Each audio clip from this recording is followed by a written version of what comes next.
Good morning. In this video, we'll continue with the chapter His First Flight. So today we'll do pages 35 and 36. So turn to page number 35 of your textbook. So let's start. Then he completely forgot that he had not always been able to fly and commended himself to dive and soar and curve, shrieking shrilly. So now in this, what is given here is like the young seagull, he had now overcome his fear. He had made his first attempt. He had taken his first flight. So what happened was like he had not done this earlier ever in his life. So what he did was he just commended himself and he just wanted to dive. He wanted to rise high and he was screaming and he was just moving around. He was near the sea now, flying straight over it, facing straight out over the ocean. He saw vast green sea beneath him, with little ridges moving over it, and he turned his beak sideways and cawed amusedly.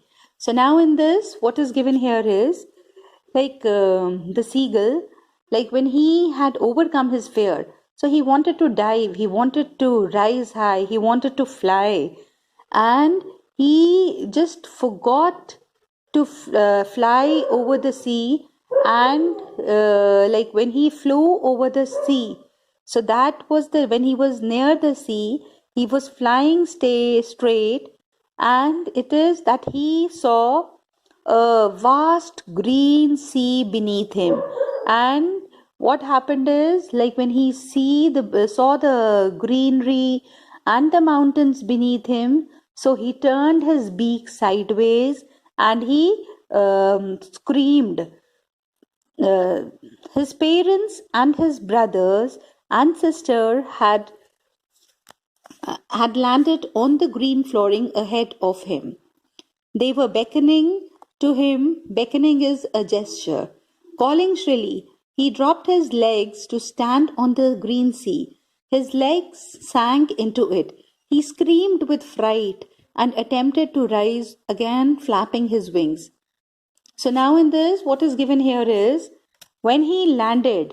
So that was the time his brothers and sisters, they had also landed on the green sea along with him. So the family was there with him as a gesture that they were proud of the young seagull that he had taken his first flight. So he dropped his leg to stand on the green sea. His legs sank into it. So when he wanted to stand there, he dropped his leg in the sea. He wanted to stand there in the sea. So that was the time his legs sank into the sea. He screamed with fright and attempted to rise again, flapping his wings.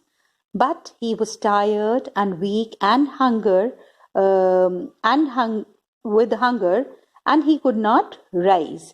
So in this, what is given here is like he tried to move, although he wanted to stand there on the green sea.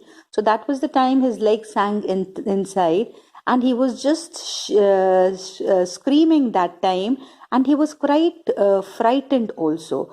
So what he did was like he flapped his wing and he wanted to rise, he wanted to fly away.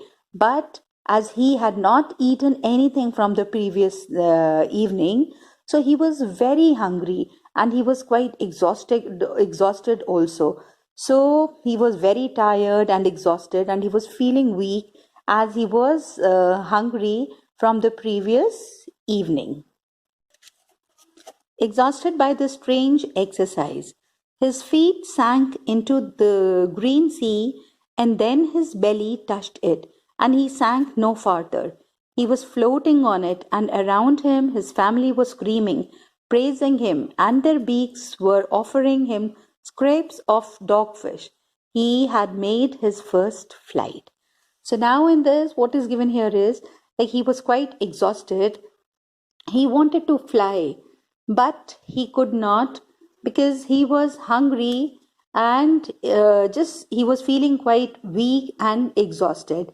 So when he calmed down, so that time he started floating in the sea, and that time the family was there around him.